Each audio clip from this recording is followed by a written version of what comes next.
요한복음 2장 1절부터 11절까지의 말씀을 저와 한 절씩 교독해서 말씀을 읽겠습니다. 제가 먼저 읽겠습니다. 사흘째 되던 날 갈릴리 가나에 혼례가 있어 예수의 어머니도 거기 계시고 포도주가 떨어진지라 예수의 어머니가 예수에게 이르되 저들에게 포도주가 없다 하니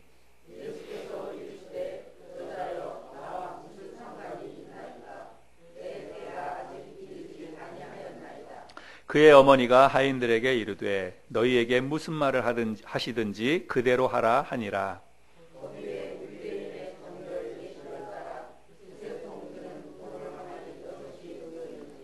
예수께서 그들에게 이르시되 항아리에 물을 채우라 하신즉 아귀까지 채우니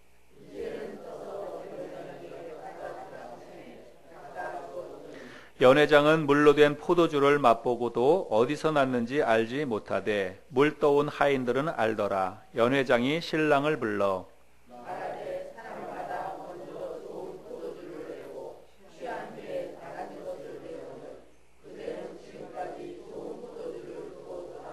같이 읽겠습니다.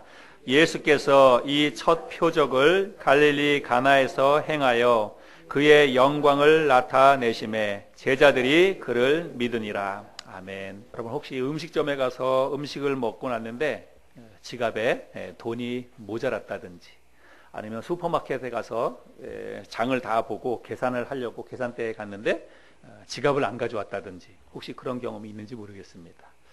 굉장히 난처하겠죠?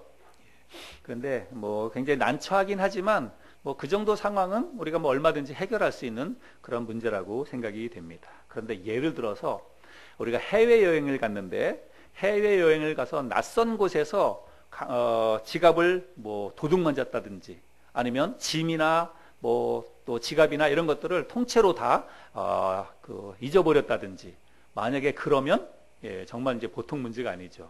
또 혹은 비행기 안에서 갑자기 복통이 오거나 쇼크가 와가지고 정신을 잃어버린다든지 그런 일이 생긴다면 어떻게 할까요? 정말 힘들고 어려운 그런 상황이라고 생각이 됩니다. 근데 제가 금방 말씀드렸던 이런 일들은 얼마든지 일어날 수 있는 일들이죠. 실제로 그런 일들을 겪는 사람들도 많이 있습니다. 그래서 우리가 살다 보면 뜻하지 않게 곤란한 일, 내 힘으로는 어떻게 해볼 수 없는 그런 일들을 우리가 삶 가운데 자주 경험을 하게 됩니다. 오늘 본문의 내용이 이와 비슷한 그런 이야기이지요. 오늘 본문 말씀은 우리들이 잘 알고 있는 갈릴리 가나에서 있었던 예수님이 물로 포도주를 만드신 그 이야기입니다.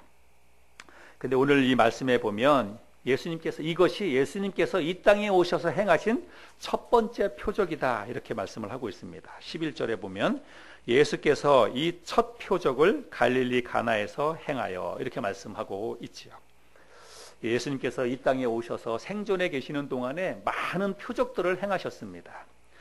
그런데 다른 복음서에 예수님께서 행하신 이런 표적들에 대한 기록들을 찾아보면 다른 복음서를 찾아보면 표적에 관한 그런 이야기들이 많이 기록되어져 있습니다. 이것은 무슨 얘기냐면 예수님이 직접 표적을 행하신 그런 그 내용이라기 하기보다는 표적이 무엇이다. 또 너희들의 표적에 대해서 어떤 태도를 가져야 된다. 이렇게 표적에 관해서 이야기하는 내용들이 대부분이라는 것입니다. 예를 들어서 한번 보면 마태복음 12장 38절 39절 말씀해 보면 그때 서기관과 바리새인 중 몇 사람이 말하되 선생님이여 우리에게 표적 보여주시기를 원하나이다. 예수께서 대답하여 이르시되 악하고 음란한 세대가 표적을 구하나 선지자 요나의 표적밖에는 보일 표적이 없느니라.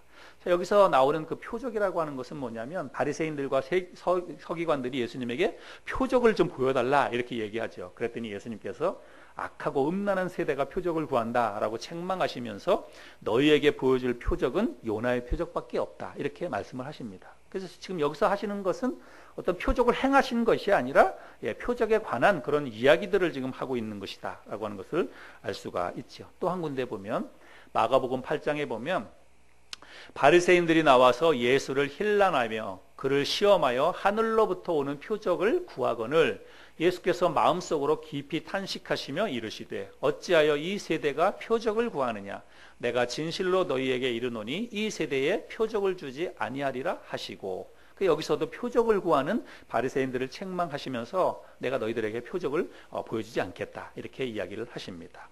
그래서 복음서에 기록된 표적에 관한, 예수님에 대해서 표적에 관한 그 이야기들을 찾아보면 대부분 다 표적에 관한 그런 이야기들을 하고 있습니다.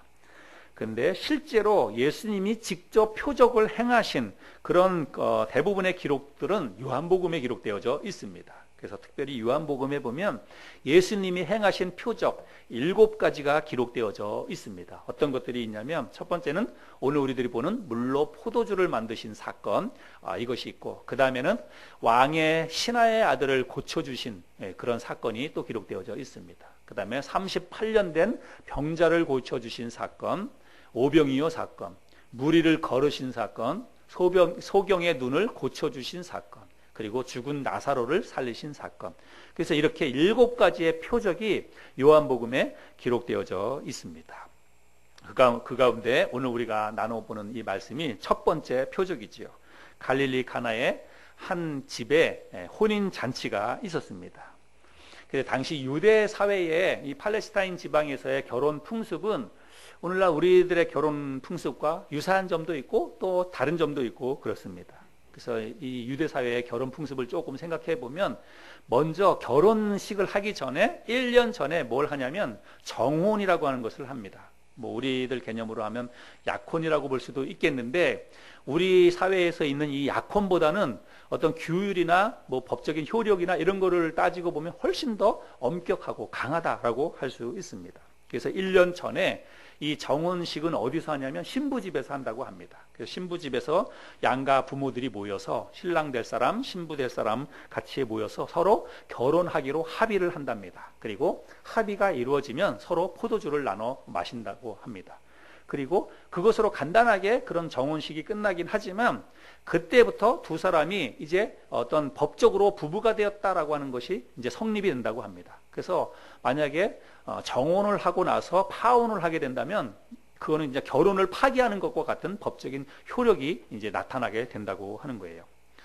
그리고 이렇게 정혼을 하게 되면 곧바로 이제 신랑과 신부가 같이 사는 것이 아니라, 정혼을 하게 되면 이제 신부 집에서 했으니까 신랑이 자기 집으로 돌아가서 1년간의 그 기간을 거치게 된다고 합니다. 그 기간이 이제 정혼 기간이라고 이야기하는데, 1년 동안 신랑은 자기 집에 돌아가서 뭘 하냐면 열심히 돈을 모아서 신부와 함께 살 집을 마련을 한다고 해요.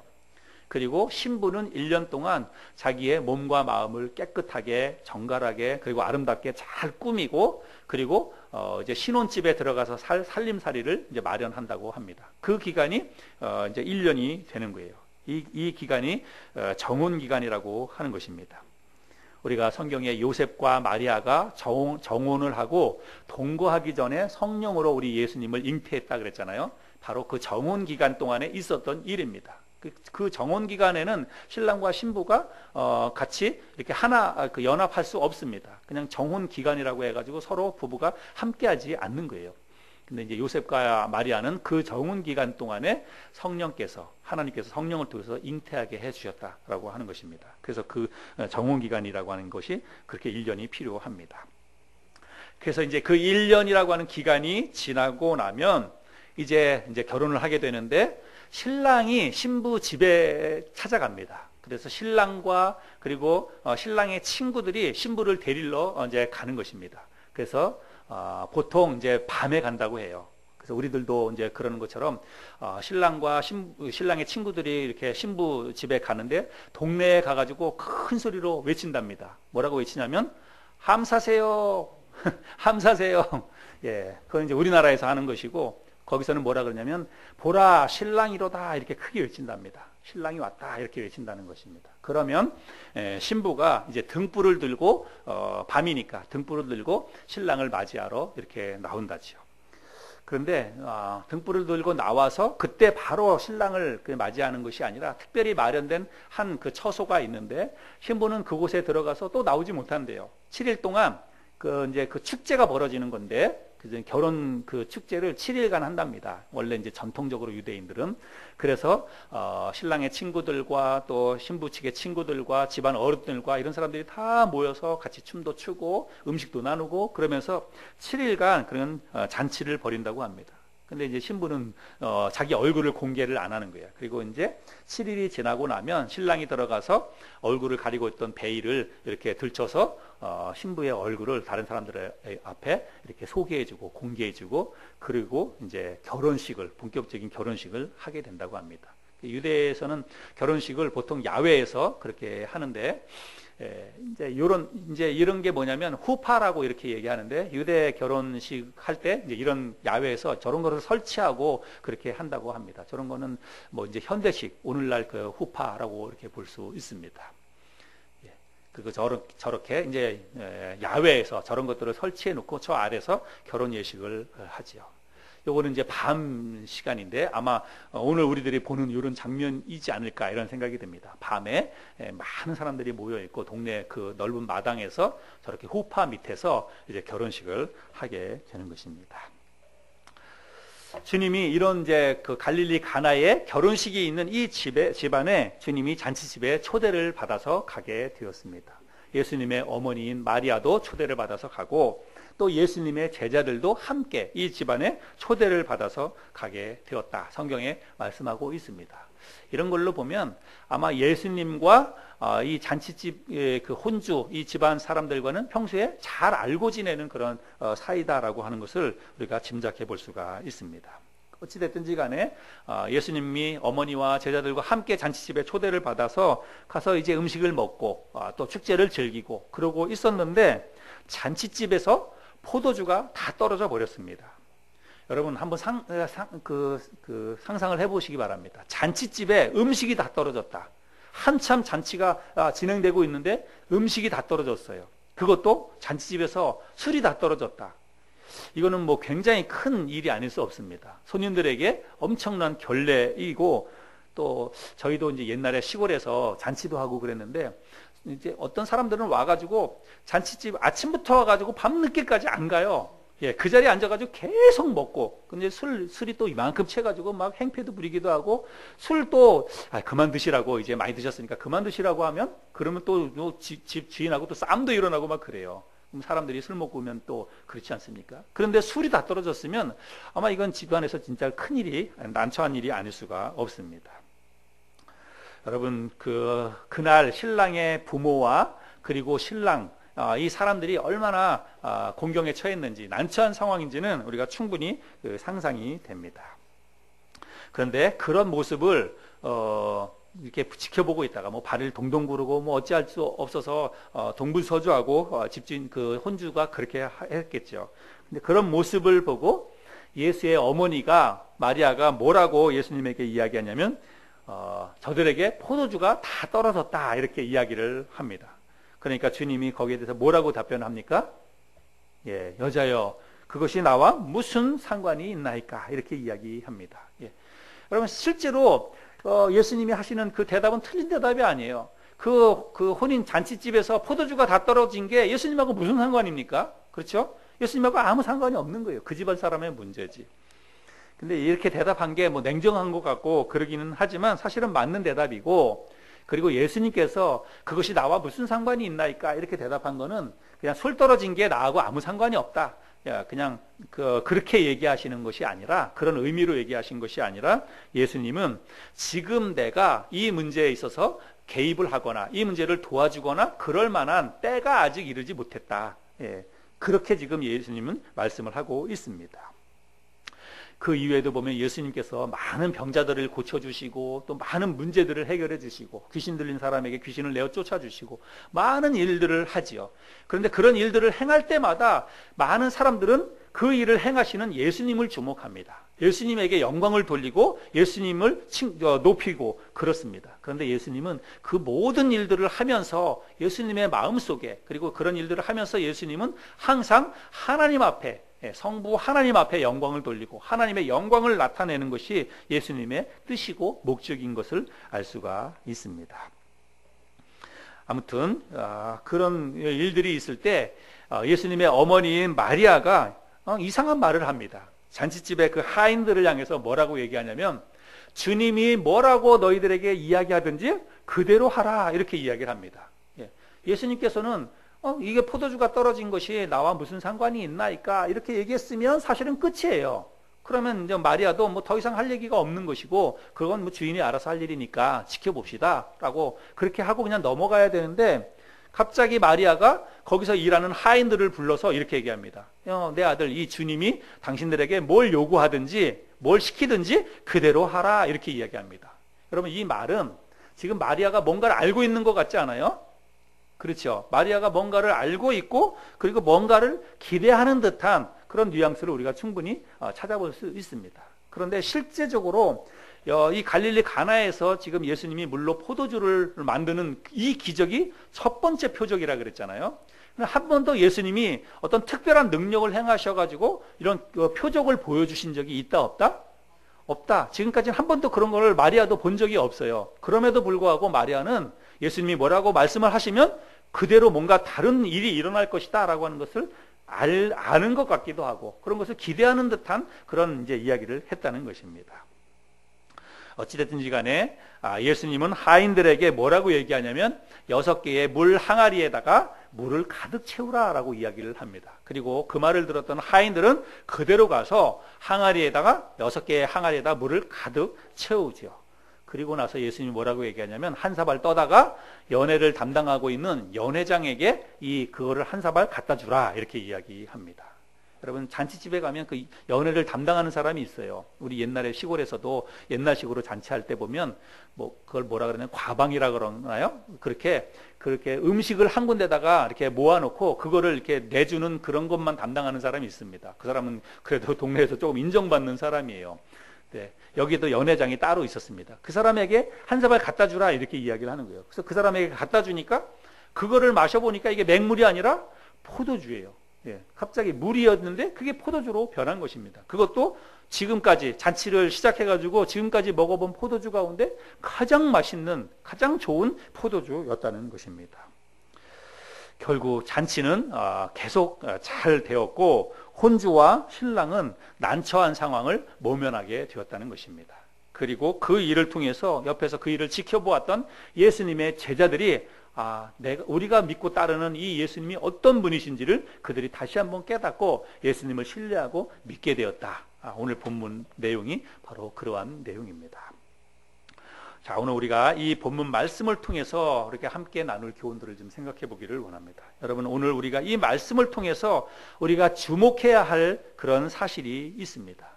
많은 사람들은 예수님이 베푸신 표적에 관심을 갖습니다. 물로 포도주를 만드신 그 사건 자체에 사람들이 많이 집중을 합니다. 그러나 여러분, 그것은 본질에서 벗어난 것입니다. 주제 파악을 잘 못하는 것이다라고 할 수 있습니다. 오늘 우리 이 주님이 물로 포도주를 만드신 이 사건을 기록한 요한복음의 저자인 요한은 이 사건을 뭐라고 얘기하냐면 표적이다 이렇게 이야기합니다. 첫 번째 표적이다 이렇게 기록을 하고 있습니다. 성경에 그렇게 기록하고 있죠. 예수께서 이 첫 표적을 갈릴리 가나에서 행하여 그렇게 물로 포도주를 만든 이 사건을 요한은 표적으로 그렇게 기록을 하고 있습니다. 여러분, 표적이라는 게 뭘까요? 표적. 많은 사람들이 이 표적이라는 것을 기적으로만 생각을 합니다. 기적, 미라클. 전혀 불가능한 일이 생기는 것. 그래서 기적 혹은 이적 이렇게 그 생각을 합니다. 물론 성경에서도 어떤 영어 성경에서는 미라클로 번역을 하고 있습니다. 근데 실제적으로 구약 성경에서는 이 표적이라고 하는 그 단어가 뭘로 쓰이고 있냐면 오트라고 이렇게 쓰여져 있습니다. 위에 있는 그 히브리어는 오트라고 읽는데 이 히브리어 오트라고 하는 말은 징조 그리고 표징, 예표, 흔적 이런 뜻을 가지고 있는 단어입니다. 그래서 이 단어를 가장 적합하게 영어로 번역한 것은 사인이라고 할 수 있습니다. 사인. 여러분, 사인이라고 하는 건 여러분 잘 아시죠? 사인이라고 하는 것은 뭐 지시나 혹은 뭐 그렇게 이렇게 뭘 가르치는 가리키는 것이지요.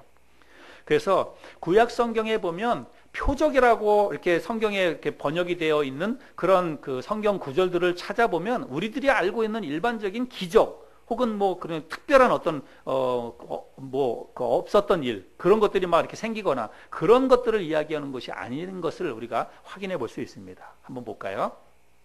출애굽기 12장 13절에 보면 내가 애굽 땅을 칠 때에 그 피가 너희가 사는 집에 있어서 너희를 위하여 표적이 될지라. 내가 피를 볼 때에 너희를 넘어가리니 재앙이 너희에게 내려 멸하지 아니하리라.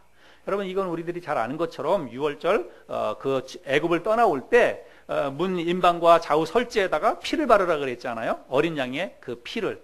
그러면 그 피를 보고 죽음의 사자가 그 집을 넘어간다는 거예요. 그러면 여기에서 그 바른 그 피는 뭐냐면 그게 흔적이라는 거예요. 그게 표적이 된다는 것입니다. 그래서 어떻게 보면 이 집안은 그냥 재앙이 넘어가도록 그렇게 할 수 있는 그런 표지판 뭐 이것이 될 수 있다는 것이죠. 그 다음에 신약 성경에서는 이 표적이라고 하는 것을 또 뭐라고 단어를 번역하냐면 신약 성경에서는 세메이온 이렇게 이 단어가 쓰이고 있습니다. 이 세메이온이라고 하는 단어는 지시 혹은 신호, 표지 이런 단어입니다. 여러분 표지판 그래서 이 단어에서 표지판이라고 하는 이런 단어가 나왔다고 하는 것입니다. 표지판. 그러면 이 표적이라고 하는 것은 사실은 그 표적 자체가 뭔가 어떤 목적이거나 그런 표적 자체가 의미가 있는 게 아니라 다른 어떤 것을 가리키거나 다른 어떤 것을 지시하는 그런 역할을 하는 게 바로 표지 혹은 표지판이라고 하는 것을 우리들이 알 수가 있습니다. 그래서 여러분, 예수님께서 표적을 행하신 그 이유는 너무나 명확합니다. 12절에 있는 것처럼 그 표적을 통해서 표적 자체, 그러니까 어떤 기적을 베풀어서 그 집안의 어떤 문제를 해결해 하시고 그 문제를 도와주시는 그 목적을 위해서만 그거를 행한 것이 아니라 그거를 통해서 다른 것을 하나님이 그 주님이 가르쳐 주기 위해서 다른 것을 나타내 보이기 위해서 했다는 것입니다. 그 다른 것이라고 하는 것이 바로 하나님의 영광을 드러내시는 것이죠. 그래서 당신이 베푸신 그 표적을 통해서 하나님의 권능과 그리고 하나님의 살아계심을 사람들로 하여금 믿게 하기 위해서 그래서 그거를 믿고 사람들이 이 땅에 하나님의 나라가 온전히 세워지도록 하는 그런 목적 때문에 예수님이 표적을 행하신다는 것입니다. 그래서 표적을 보고 사람들이 뭘 봐야 되냐면 하나님을 봐야 된다는 것입니다. 그 표적을 보고서 하나님이 살아계심을 볼 수 있고 하나님이 우리와 함께 하신다는 사실들을 보여주기 위해서 주님이 표적을 행하신다는 그런 뜻이지요. 자, 그러면 오늘 우리는 이 물로 포도주가 되게 하신 이 사건, 주님의 이 표적을 통해서 우리는 하나님을 만나야 됩니다. 우리는 주님을 만날 수 있어야 됩니다. 어떤 하나님, 어떤 주님을 만날 수 있을까요? 주님이 물로 포도주를 만드신 이 사건, 이 표적을 통해서 우리가 만날 하나님, 우리가 만나는 주님은 어떤 분이시냐면 여러분 우리의 삶의 모든 필요를 아시고 그리고 그 모든 필요를 채워주시고 우리의 모든 문제를 해결해 주시는 분이 바로 우리의 하나님이다. 우리의 주님이다 라고 하는 것을 우리가 발견할 수 있다는 것입니다. 여러분 우리도 살다가 보면 제가 서두에서 말씀드렸던 것처럼 이 잔치집에 혼주와 신랑이 겪었던 것과 같은 그런 갑작스러운 난처한 상황 또 내가 어떻게 해볼 수 없는 그런 어려운 일들, 갑작스러운 결핍 이런 것들을 우리가 만나게 된다는 것입니다. 우리 때 안에는 우리가 빈틈없이 잘 준비해요.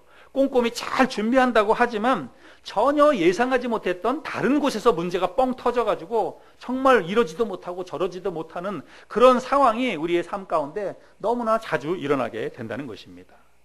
또 나는 나름대로 내가 열심히 살아요. 최선을 다해서 살고 또 성실하게 잘 산다고 살지만 어느 날 갑자기 예상하지 못했던 어떤 일들 때문에 내 인생의 항아리가 완전히 밑바닥까지 비어지는 빈 항아리만 남을 수 있다는 것입니다. 저와 여러분들의 삶 속에 그런 일들이 비일비재하게 많이 일어나지요. 그래서 난처하고 당황스러운 그런 상황을 넘어서 진퇴양난과 같은 정말 어쩔 수 없는 발만 그냥 동동 구를 수밖에 없는 그런 상황 가운데 우리가 놓일 때가 있다는 것입니다. 그럴 때마다 우리가 오늘 이 사건을 좀 기억했으면 좋겠어요. 우리는 지금 이 사건을 성경을 통해서 보고 있지 않습니까? 그런데 여러분 성경을 통해서 보는 이 사건을 여러분 마치 텔레비전 드라마를 보듯이 혹은 어떤 영화의 한 장면을 보듯이 우리 한번 볼까요? 그러면 우리가 텔레비전을 본다고 생각해 보면 지금 여기 잔치가 지금 막 벌어지고 있습니다. 거기에 주님도 앉아 계시고 어머니도 앉아 계시고 예수님의 제자들이 다 앉아서 잔치를 즐기고 있는데 갑자기 음식이 딱 떨어진 거예요. 그랬을 때 저쪽 한편에서는 그 잔치를 주최한 혼주와 그리고 신랑과 이런 사람들이 이 상황을 정말 받아들이면서 얼마나 난처해 하겠습니까? 정말 발을 동동 구르고 여기서 저기서 막 술을 가져와라 얘기하면 쫓아가가지고 그냥 굽신굽신 하면서 잔치를 초대해서 손님을 초대했지만 정말 그 사람들을 쫓아다니면서 죄송하다고 미안하다고 술이 떨어졌다고 사과하고 그렇게 막 안절부절하는 그런 상황이에요. 한쪽에서는 그런 상황이 지금 벌어지고 있는데 또 다른 한쪽에 앵글을 카메라가 옮겨가면 그쪽에서는 주님이 거기에 일하는 하인들을 불러서 물 항아리에다 물을 가득 채워라. 그래서 그렇게 했더니 그거를 갖다가 연회장에게 떠다 줬더니 그게 깜짝 놀라는 거예요. 연회장이 그걸 마셔보고 너무 좋은 포도주라고 하면서 신랑을 불러가지고 너희들이 어떻게 처음보다 더 좋은 포도주를 내느냐라고 하면서 신랑을 칭찬하고 그래요. 그래서 결국은 많은 사람들이 그 포도주를 나눠 마시면서 상황이 어떻게 되냐면 해피엔딩이죠. 사람들이 막 환호성을 지르고 또 주인에게 고맙다고 그렇게 격려하고 그래서 주인이 또 예수님을 찾아가서 감사 인사를 하고 여러분 이런 장면들이 우리가 볼 수 있는 그런 이 오늘 본문의 이런 장면입니다. 여러분 결국은 상황이 완전히 다시 역전이 되어서 모든 상황이 정말 해피엔딩으로 잘 끝나는 모습들을 우리가 볼 수 있습니다. 우리 삶의 모든 결핍과 그리고 부족함을 우리 주님이 넉넉히 채워주시고 난처하고 곤란한 상황을 순식간에 뒤바꿔 주시는 우리 주님을 우리가 이 본문에서 만나게 됩니다.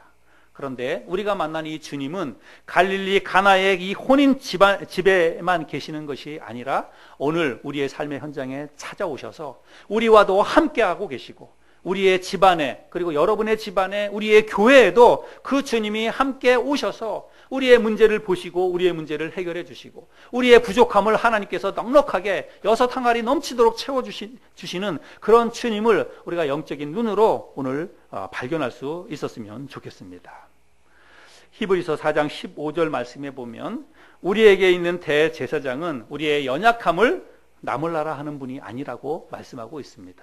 우리의 연약함을 함께 공감하시고 그리고 그 문제 가운데 함께 찾아오셔서 함께 가슴 아파하시고 함께 아픔을 느끼시는 분이라고 히브리서 4장 15절에 말씀하고 있습니다. 여러분 그렇게 우리의 아픔과 우리의 결핍을 함께 느끼시는 그 주님이시라면 그런 모든 문제 가운데 있을 때에 그 문제도 다 해결해 주시는 그런 분이시라고 하는 것입니다. 우리 삶에 깊숙이 들어오셔서 모든 문제를 해결해 주시고 부족함을 넉넉하게 채워주시는 그런 주님을 오늘 우리가 마음속에서 만날 수 있게 되기를 바랍니다. 여러분 우리는 이 당시에 예수님의 제자들이나 혹은 바리새인들이나 서기관들이 끊임없이 예수님에게 요구했던 것은 표적을 보여달라는 것이었습니다. 그런데 여러분 우리는 표적을 보지 말고 표적을 행하시는 그 주님을 볼 수 있어야 됩니다. 표적 자체에 관심을 갖지 말고 표적을 행하시는 주님이 어떤 분이신지를 우리가 볼 수 있어야 됩니다. 여러분 표적이라고 하는 것은 사실은 아무것도 아니에요. 표적은 그저 사인일 뿐입니다. 여러분 우리 교회 지금 이쪽 서부경찰서 쪽에서 오시는 분들은 우리 교회 이렇게 오다가 보면 5층 꼭대기 위에 뭐가 있습니까? 십자가 탑이 있죠. 십자가 탑이 있고 그 십자가 탑 밑에는 하늘소망교회라고 하는 교회 이름이 있습니다. 이쪽 벽면에도 있고 그리고 간판도 여기저기다 붙여놔가지고 이 보정동 보정프라자 5층 건물에 보면 하늘소망교회라고 하는 그런 그 간판들이 많이 있습니다. 근데 여러분 그 하늘소망교회라고 하는 십자가 그 탑 밑에 있는 그 사인이나 아니면 여기에 벽에 붙여져 있는 하늘소망교회 간판, 여러분 그 간판 자체가 교회인가요? 사람들은 그 간판을 보고 교회를 옵니다. 그리고 간판을 보고 저기 하늘소망교회가 있구나 라고 하지만 간판 자체가 교회는 아닙니다. 간판은 교회를 가르쳐주는, 교회가 저기 있다라고 하는 것을 지시해주는 표시일 뿐이에요. 여러분 표적이 그렇다는 것입니다. 표적 자체가 주님이 아니에요. 표적은 주님을 만날 수 있는, 주님을 가르쳐주는, 하나님이 어떤 분이신지, 우리 주님이 어떤 분이신지를 가르쳐주는 그런 사인일 뿐이라고 하는 것입니다. 그런데 많은 사람들이 그 표적에만 관심을 갖습니다. 그저 우리의 삶 가운데 일어나는 그런 변화라든지 특별한 능력 행함이라든지 이런 것에만 관심을 갖는다는 거예요. 그러지 말고 표적보다 표적을 행하시는 주님, 우리의 삶 가운데 들어와서 우리의 모든 삶의 문제와 함께 하시고 그 삶의 문제를 해결해 주시는 그 능력 많으신 주님, 그 주님을 집중하시길 바랍니다. 그 주님이 지금도 갈릴리 가나의 그 혼인집에만 계시는 것이 아니라 내 마음속에, 그리고 우리의 가정에, 우리 교회 안에 그 주님이 지금도 함께하고 계신다라고 하는 믿음을 우리가 가질 수 있기를 바랍니다. 그래서 주님을 바라보시고 여러분의 삶 가운데 혹시 어떤 삶에 어려운 문제가 있다면, 지금 밑바닥이 드러난 포도주가 다 떨어진 것과 같은 난처한 상황, 힘들고 어려운 그런 상황이 있다면 여러분 그 상황 가운데에서도 지금 주님이 나와 함께하고 계시고 이런 모든 상황을 한 번에 다 해결해 주실 수 있는 그런 능력과 그런 마음이 너그러우신 그 주님이 나와 함께하고 계신다, 우리의 가정에 주님이 계신다라고 하는 믿음을 가지고 그 주님께 여러분 도움을 구하시기를 바랍니다. 그 주님께 간절히 기도하시기를 바랍니다. 그러면 주님께서 우리의 문제를 들어주시고 우리의 삶 가운데 있는 그 결핍, 그 궁핍함을 주님이 넉넉하게 채워주시리라고 믿습니다. 그런 주님을 의지하시고 그런 주님께 우리의 삶의 문제를 의탁하고 살아가는 저와 여러분 모두가 될 수 있기를 바랍니다.